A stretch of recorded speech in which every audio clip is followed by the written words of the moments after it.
Hello everybody, women and men and women. How's everybody doing?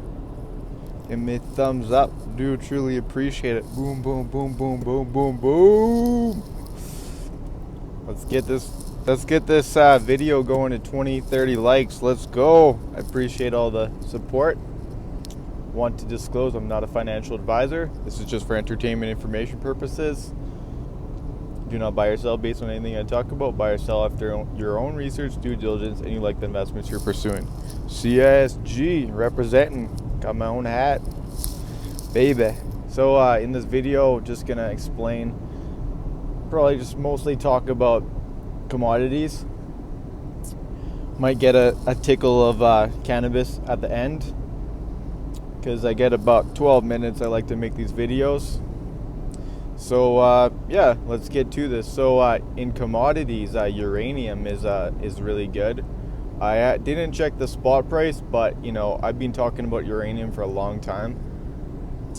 CCO, CCJ, #1 uranium player in the world. PAAS, #1 silver player in the world. Just had to shout that out because I bring the #1 companies back out in February.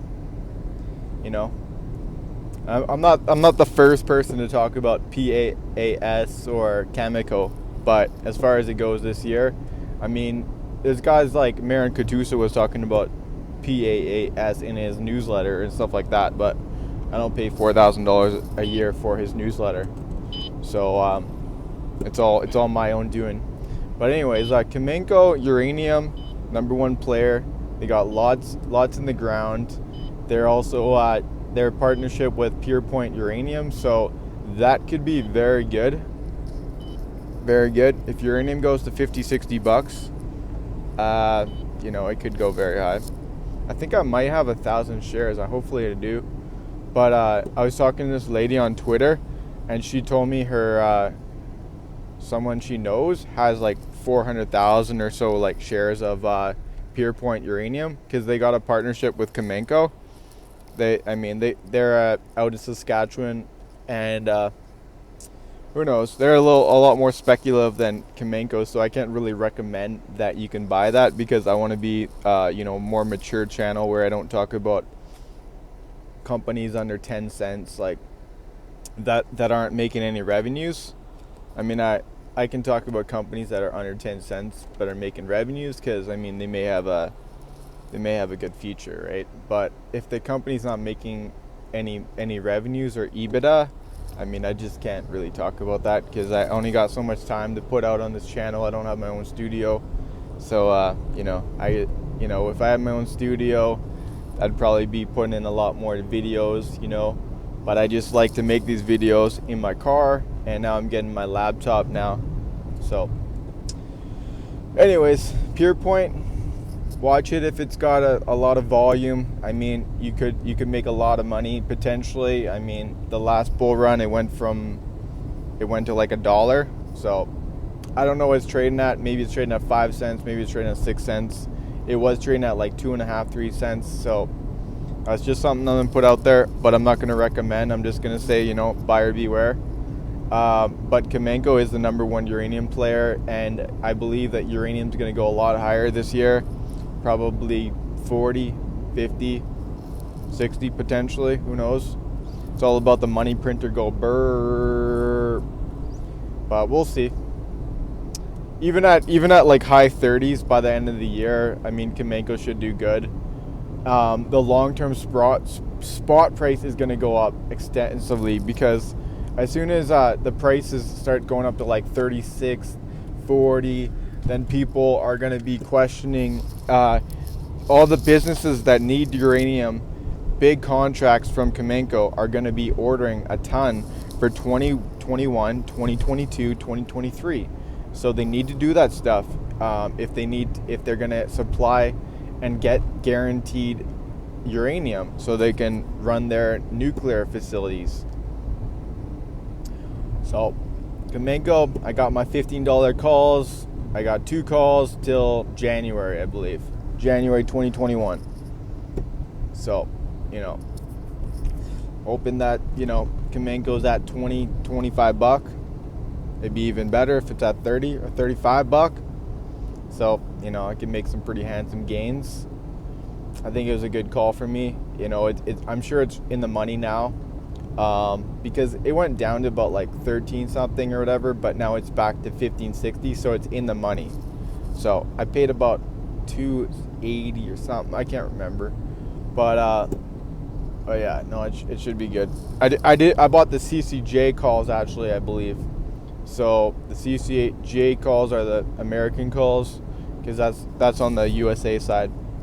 But you know, it would have been a lot better to be buying it at $14 or $13.50. So, you know, just know there may be a pullback soon, but you know, long term, I think Kamenko's pretty safe. I think they even have a dividend, but correct me if I'm wrong.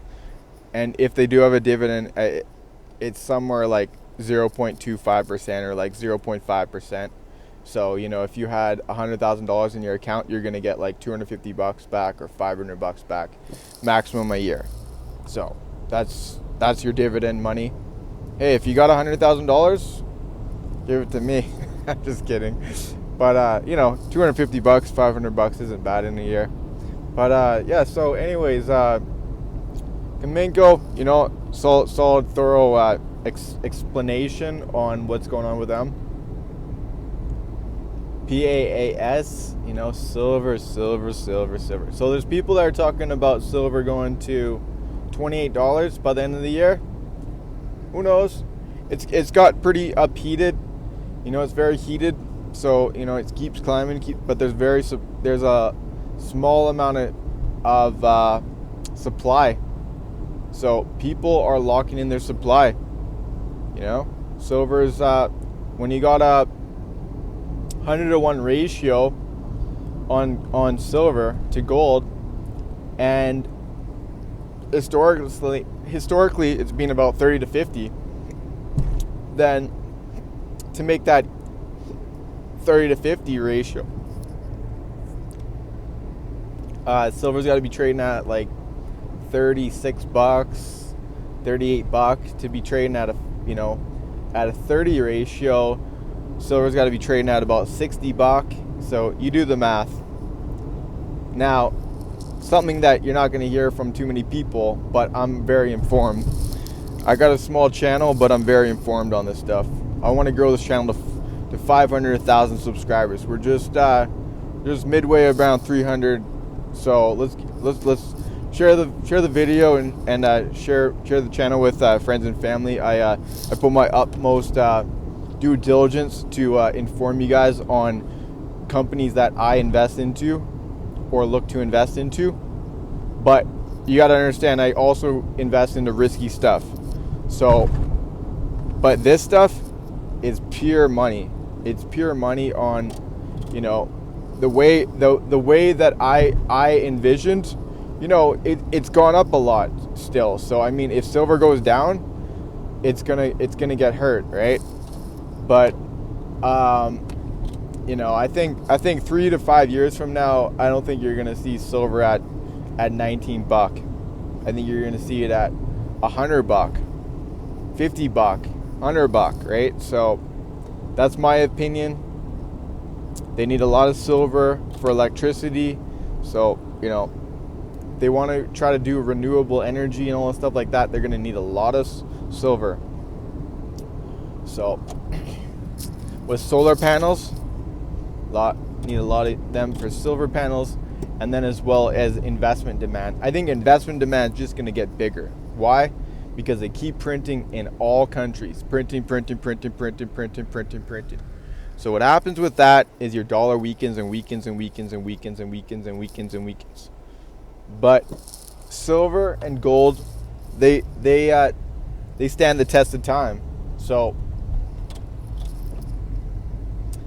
gold's more safe, but gold's very high. There's a lot more upside on silver. Let's just say that.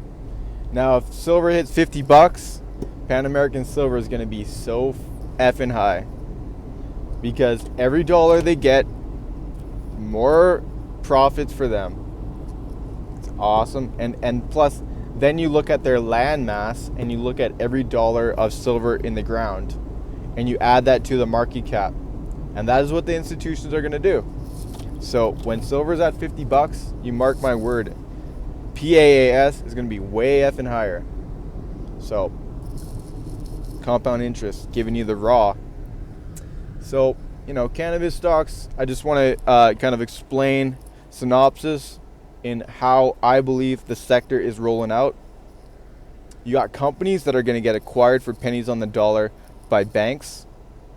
Companies such as INDICES, apparently it's like 2% they're going to get their equity.